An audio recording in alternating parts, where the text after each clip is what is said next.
Okay, so good morning students. Today we are going to discuss on revaluation account on the events of admission of a new partner.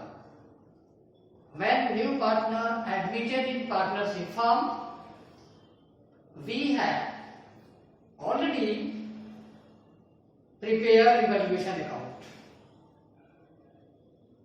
Partnership firm के अंतर्गत जैसे ही new partner का admission होता है उसी time existing partners के लिए revaluation account हम बनाते हैं। रिवैल्यूएशन अकाउंट इसलिए बनाई जाती है कि जब न्यू पार्टनर का एंट्रेंस होगा तो वैसे कंडीशंस में नेचुरली सभी पार्टनर्स के बीच new profit sharing ratio calculate हम करते हैं। तो new profit sharing ratio calculate करने के पहले रिवैल्यूएशन अकाउंट बनाई जाती है और रिवैल्यूएशन अकाउंट पुराने पार्टनर्स के लिए ही बनाई जाती है। इसीलिए हम रिवैल्यूएशन अकाउंट सबसे पहले जब एंट्रेंस न्यू पार्टनर्स का होता है तो बनाते हैं। Change in profit sharing ratio में भी हमने बताया था रिवैल्यूएशन अकाउंट बनाने के बारे में। फिर भी इस चैप्टर में जो partnership firm admission of partner हम पढ़ रहे हैं इसके अंतर्गत रिवैल्यूएशन अकाउंट भी जानना आवश्यक है, क्योंकि ये इंपॉर्टेंट पार्ट है partnership firm admission of partner का। इसीलिए रिवैल्यूएशन अकाउंट के बारे में जान लेना आवश्यक है। रिवैल्यूएशन अकाउंट का मतलब ही होता है value of assets and liabilities either increase और आइदर डिक्रीज। जब किसी भी एसेट्स की वैल्यू इंक्रीज करेगा, बढ़ेगा, तो बढ़े हुए अमाउंट को हम रिवैल्यूएशन अकाउंट के अंतर्गत दिखाते हैं। रिवैल्यूएशन अकाउंट के डेबिट साइड में हम शो करते हैं, क्रेडिट साइड में बढ़े हुए अमाउंट को दिखाते हैं। Increase in the value of assets are recorded in revaluation account at debit side, just like if decrease in the value of assets, अगर किसी भी एसेट्स की वैल्यू डिक्रीज कर जाए तो जितने अमाउंट से डिक्रीज करेगा उस वही डिक्रीजिंग अमाउंट को हम रिवैल्यूएशन अकाउंट के डेबिट साइड में रिकॉर्ड करते हैं। ठीक इसी प्रकार से इफ लायबिलिटीज इंक्रीज, अगर लायबिलिटीज की वैल्यू इंक्रीज कर जाती है तो वह रिवैल्यूएशन अकाउंट के डेबिट साइड में हम दिखाते हैं। और ठीक है, लायबिलिटीज अगर डिक्रीज करेगा तो रिवैल्यूएशन अकाउंट के क्रेडिट साइड में हम दिखाते हैं। तो हम लोगों ने ये देखा कि रिवैल्यूएशन अकाउंट बनाया ही जाता है ओनली एसेट्स एंड लायबिलिटीज के लिए, कि जब एसेट्स एंड लायबिलिटीज इंक्रीज करे या डिक्रीज करे, इन दोनों सिचुएशंस में रिवैल्यूएशन अकाउंट में हम रिकॉर्डिंग करते हैं। ये तो तब होगा एसेट्स और लायबिलिटीज इंक्रीज और डिक्रीज, इसके लिए दो कंडीशंस होंगे। फर्स्ट कंडीशन होगा कि एक old balance sheet already given, एक पुरानी बैलेंस शीट जो एग्जिस्टिंग पार्टनर्स का चला रहा था before admission of new partner, उसी बैलेंस शीट से रिलेटेड एसेट्स और लायबिलिटीज के बारे में हमें कुछ एडजस्टमेंट्स, स्पेशल इंफॉर्मेशन भी दिए हुए रहेंगे। तो जो दिए हुए स्पेशल इंफॉर्मेशन है, एडजस्टमेंट्स हैं, उसी एडजस्टमेंट्स के अकॉर्डिंगली एसेट्स और लायबिलिटीज का आइदर इंक्रीज और डिक्रीज किए हुए वैल्यू को हम रिवैल्यूएशन अकाउंट में दिखाते हैं। अगर मान लिया जाए कि किसी एग्जिस्टिंग बैलेंस शीट में सपोज कोई एक एसेट्स ले लिया जाए लाइक फर्नीचर, अगर फर्नीचर की वैल्यू पहले से ओल्ड बैलेंस शीट में हमें दिया हुआ हो 20,000 मान लिया जाए, और एडजस्टमेंट्स में ये कह रहा हो कि फर्नीचर आर डिप्रिसिएटेड बाय 5% और 10% ऑल्सो। अगर ऐसा कुछ दिया हुआ है, डिप्रिसिएटेड बाय लिखा हुआ है, डिप्रिसिएटेड बाय 5% और 10%, इट मीन्स दैट फर्नीचर की वैल्यू डिक्रीज कर गई, घट गई। तो कितनी अमाउंट घटी? जो 20,000 की द बुक वैल्यू जो ऑलरेडी पुराने बैलेंस शीट में दिया हुआ है, इसका 5% मान लिया जाए डिक्रीज कर गया, तो 5% is 1000 and this 1000 only recorded in revaluation account at debit side of revaluation account. Decrease किया वैल्यू। ठीक इसी प्रकार से मान लिया जाए कि पुराने बैलेंस शीट में अगर स्टॉक दिया हुआ हो, सपोज कीजिए स्टॉक दिया हुआ हो और स्टॉक का ओरिजिनल वैल्यू 60,000 मालूम हो एंड एडजस्टमेंट्स में ये इंडिकेशन हो दिया हुआ हो कि स्टॉक का रीवैल्यूड 70,000, ऐसा भी लैंग्वेज होता है। अगर स्टॉक का वैल्यू के बारे में लिखा हुआ हो कि stocks are revalued 70,000, it means that the difference is 10,000 are increased। ये 10,000 इंक्रीज कर गया स्टॉक का अमाउंट। तो increase of assets are recorded in revaluation account at credit side. तो इस प्रकार से रिवैल्यूएशन अकाउंट में हम देखते हैं कि एसेट्स और लायबिलिटीज, जिन जिन एसेट्स और लायबिलिटीज के बारे में एडजस्टमेंट्स में दिया हुआ हो, केवल उन्हीं एसेट्स एंड लायबिलिटीज को हम रिकॉर्ड करते हैं रिवैल्यूएशन अकाउंट में। अगर किसी भी एसेट्स एंड लायबिलिटीज को हम टच नहीं करते हैं, उस पर कोई भी चार्ज नहीं करना है। ये जान लिया जाए कि एडजस्टमेंट्स में जिन एसेट्स और जिन लायबिलिटीज के संबंध में दिया हुआ हो, उन्हीं एसेट्स एंड लायबिलिटीज को हम चेक आउट करेंगे ओल्ड बैलेंस शीट में कि कितनी वैल्यू दी हुई है पहले से, बुक वैल्यू कितनी है और एडजस्टमेंट में क्या कह रहा है। तो आपको दो बातें ही ध्यान रखनी है कि दिए हुए बैलेंस शीट के एसेट्स एंड लायबिलिटी की जो एक्चुअल वैल्यू हो, जो बुक वैल्यू हो, उस वैल्यू में आइदर इंक्रीज होगा आइदर डिक्रीज होगा। ये जो एडजस्टमेंट्स में इंफॉर्मेशन में जो दिया हुआ हो, उसी से हम कंपेयर करेंगे, या तो बढ़ा होगा या घटा होगा।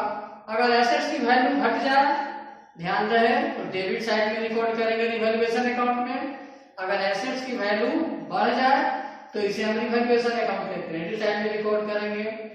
लायबिलिटी अगर बढ़ जा रहा हो, इंक्रीज कर रहा हो, तो इसे हम डेबिट साइड में रिकॉर्ड करेंगे एंड लायबिलिटी अगर घट रहा हो तो इसे हम क्रेडिट साइड में रिकॉर्ड करते हैं।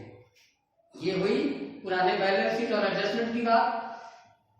कुछ ऐसे एसेट्स और लायबिलिटीज जो ऑलरेडी ओल्ड बैलेंस शीट में नहीं दिया हुआ हो और एडजस्टमेंट्स में उसके बारे में बताया जा रहा हो, दिया गया हो, तो वैसे कंडीशन में जो बुक वैल्यू में ऑलरेडी रिकॉर्डेड नहीं है but adjustments in given, in that situation those assets and liabilities who are given in adjustment but not recorded in old balance sheet are called unrecorded, either unrecorded assets और either unrecorded liabilities.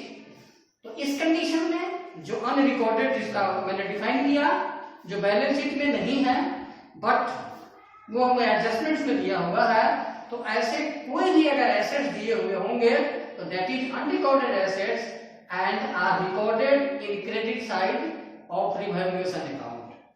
ठीक इसी प्रकार से अगर कोई unrecorded liability दी हुई हो तो वैसे कंडीशन में this unrecorded liabilities are recorded in revaluation account of debit side.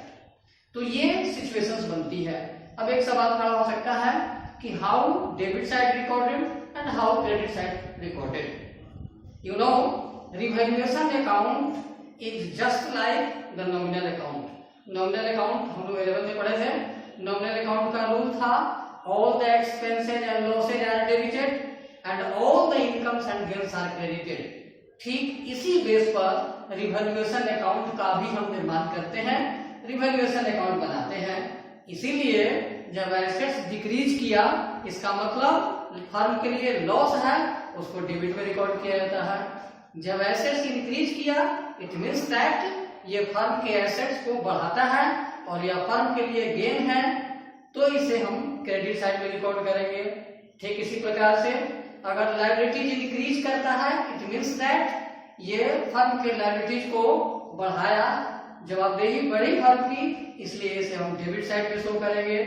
ठीक इसी प्रकार से लायबिलिटीज अगर डिक्रीज करता है, इट मींस यह फर्म के लायबिलिटीज को घटा रहा है, इसीलिए इसे हम क्रेडिट साइड में रिकॉर्ड करते हैं। एंड अनरिकॉर्डेड लायबिलिटीज मींस ये फर्म के लिए लायबिलिटीज इंक्रीज किया, इसीलिए इसे डेबिट साइड में रिकॉर्ड करते हैं। एंड अनरिकॉर्डेड एसेट्स से फर्म की एसेट्स इंक्रीज की, इसीलिए इसे हम रिवैल्यूएशन अकाउंट के क्रेडिट साइड में रिकॉर्ड करते हैं। तो ये हमारा तरीका होता है रिवैल्यूएशन अकाउंट बनाने का। रिवैल्यूएशन अकाउंट बनाने के लिए एक प्रोफॉर्मा भी हम आपको बताते हैं, इसी प्रोफॉर्मा के आधार पर रिवैल्यूएशन अकाउंट का हम निर्माण करेंगे। वेरी सिंपल, आप इसका हेडिंग दे दीजिए revaluation account, and this side is debit side and that side credit side. Left side I mean debit side, particulars amount and amount, ये फिर क्रेडिट साइड पार्टिकुलर्स और अमाउंट, ये हम फॉर्मेट बनाएंगे revaluation account का। ठीक इसी प्रकार से ऊपर में हेडिंग लिखिए रिवैल्यूएशन अकाउंट, पार्टिकुलर्स अमाउंट, ये आप शो कर दें प्रोफॉर्मा में। और इस प्रकार से जो मैंने अभी डिस्कस किया कि डेबिट साइड में क्या क्या लिखेंगे, तो very simple, to assets account individually लिखना है, जिन जिन एसेट्स की वैल्यू घट रही हो। To assets account decrease in value of assets. Secondly, to increase in the value of liabilities, and the next one, to आप पार्टनर्स कैपिटल अकाउंट भी लिख सकते हैं, partners capital account, that is if remuneration given to the partner. Remuneration, अगर किसी partner को remuneration allowed है तो उसे भी रिवैल्यूएशन अकाउंट के डेबिट साइड में लिखेंगे।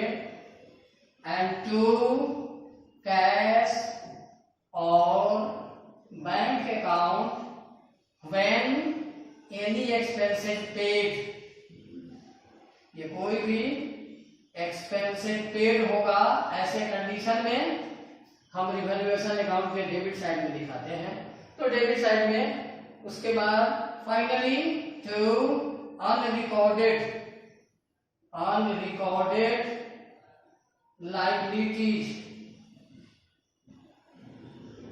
बस इतना ही अकाउंट से दिखाते हैं। ठीक क्रेडिट साइड में जब आएंगे तो यहाँ पर सबसे पहले आप दिखाएं by assets account, that is also individually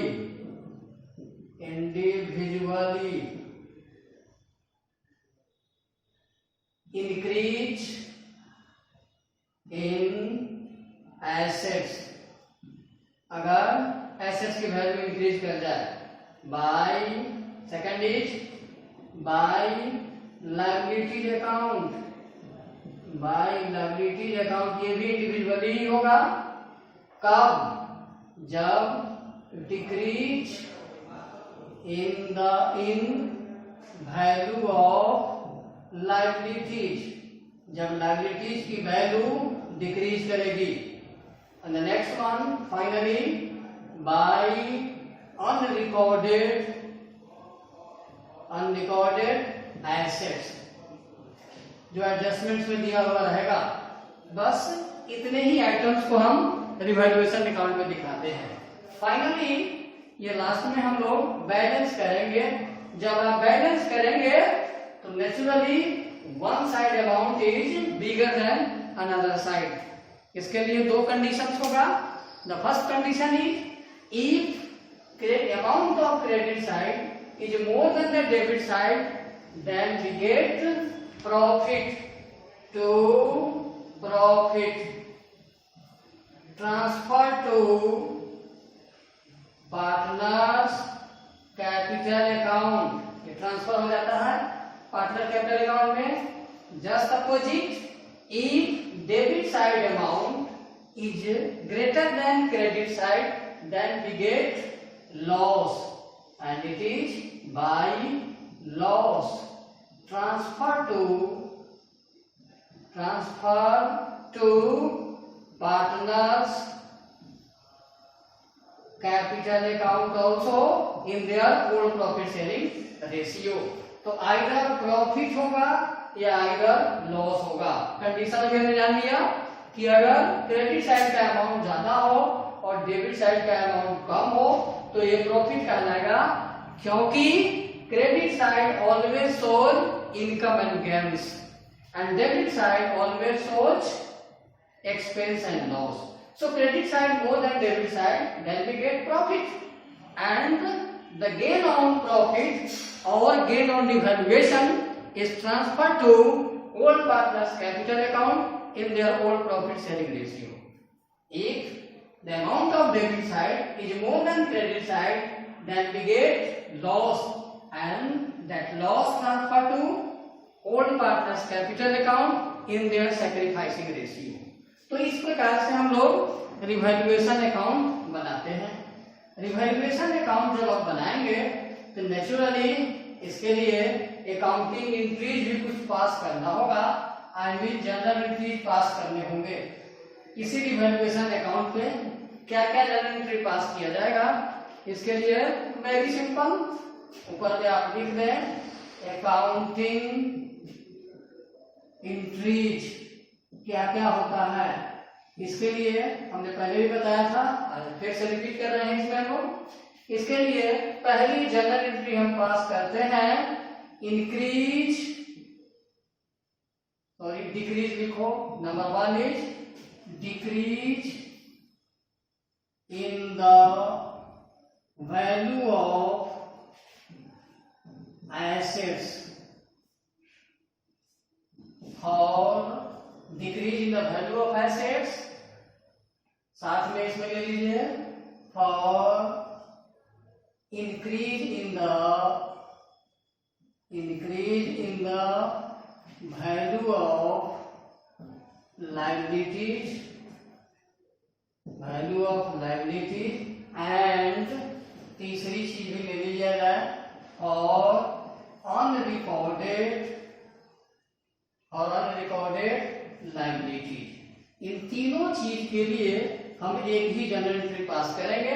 very simple, इसके लिए एंट्री पास किया जाएगा। इन तीनों के लिए क्या पास करेंगे, इसके लिए पास किया जाएगा revaluation account DR and to जो भी हो डिक्रीज एसेट्स, इंक्रीज लायबिलिटी और अनरिकॉर्डेड लायबिलिटी। आई मीन मेरे कहने का मतलब ये कि रिवैल्यूएशन अकाउंट के डेबिट साइड में जिन जिन चीजों को आपने रिकॉर्ड किया उन सब को आप लिख देंगे टू से करते हुए। लाइक टू एसेट्स अकाउंट जो डिक्रीज किया, टू लायबिलिटीज अकाउंट जो इंक्रीज किया एंड टू अनरिकॉर्डेड लायबिलिटीज। ये तीनों जनरल एंट्री हम पास करते हैं इकट्ठा। रिवैल्यूएशन अकाउंट को डेबिट करेंगे और इसे हम क्रेडिट करते हैं। एक कंडीशन ये होगा। दूसरा कंडीशन होगा कि रिवैल्यूएशन अकाउंट के क्रेडिट साइड में जिन जिन एसेट, जिन जिन लायबिलिटीज को आप रिकॉर्ड करते हैं उसके लिए एक दूसरी एंट्री आप पास करें। इसके लिए पास करेंगे जो जो चीजें जाएंगी क्रेडिट साइड में, तो क्या हो सकता है, increase in the value of assets account, decrease in the value of liabilities account and तीसरी चीजें होंगी अनरिकॉर्डेड एसेट्स अकाउंट। यही तीन चीजें क्रेडिट साइड में होता है। अभी हम थोड़ी देर पहले चर्चा ये कर रहे थे कि एसेट्स की वैल्यू अगर इंक्रीज कर गई तो क्रेडिट साइड में, इंडिविजुअली ये दोनों चीजें जो होंगी ये इंडिविजुअली जितने एसेट्स एंड जितने भी लायबिलिटीज को रिकॉर्ड किया जाए इंडिविजुअली सबका नाम लिखेंगे। लाइक अगर दो एसेट्स इंक्रीज किया सच एज स्टॉक और प्लांट एंड मशीनरी इटीसी, तो लिखेंगे हम लोग अगर दो एसेट्स है तो यहाँ लिखेंगे इंडिविजुअली कैसे, स्टॉक अकाउंट दिया and plant and machinery account भी दिया, ऐसे करके इंडिविजुअली मैं कह रहा था। तो इसी प्रकार से लायबिलिटी भी अगर एक से अधिक रिकॉर्ड की गई है उसको भी इंडिविजुअली लिखेंगे एंड अनरिकॉर्डेड एसेट्स अगर एक से अधिक अनरिकॉर्डेड एसेट्स है उसे भी इंडिविजुअली लिखेंगे। तो ये सब के सब जो हमारे होंगे ये डेबिट होगा एंड टू रिवैल्यूएशन अकाउंट। बस यही दो जनरल एंट्री होंगे। एक तीसरी जनरल एंट्री पास करेंगे इफ प्रॉफिट और if loss. The if gain on revaluation, अगर रिवैल्यूएशन पर गेन हुआ है उसके लिए एंट्री हम क्या पास करते हैं, तो इसके लिए आप पास करें रिवैल्यूएशन अकाउंट दिया, रिवैल्यूएशन अकाउंट दिया to all partners capital account, to all partners capital account. Suppose अगर दो पार्टनर है एक साइड बाई तो यहाँ पर लिख देंगे to X capital account to Y capital account, और जो प्रॉफिट ऑलरेडी गेन बटा हुआ था रिवैल्यूएशन अकाउंट में उसी को हम दिखा देते हैं।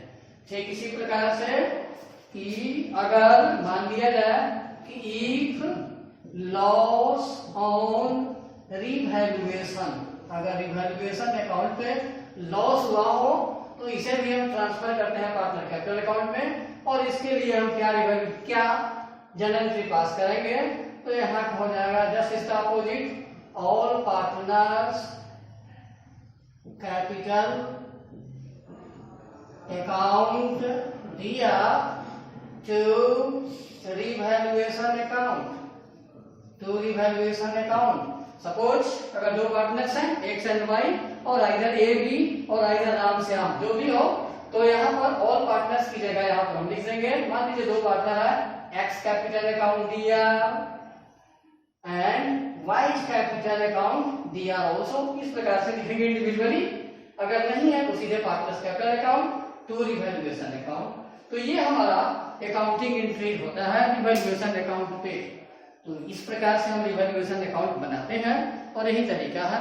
आपने करना है कि on the base of revaluation admission और पार्टनरशिप में जो भी सवाल है आप इसको सोल्व करेंगे। अगर कोई डाउट हो तो हमसे डिस्कस करेंगे।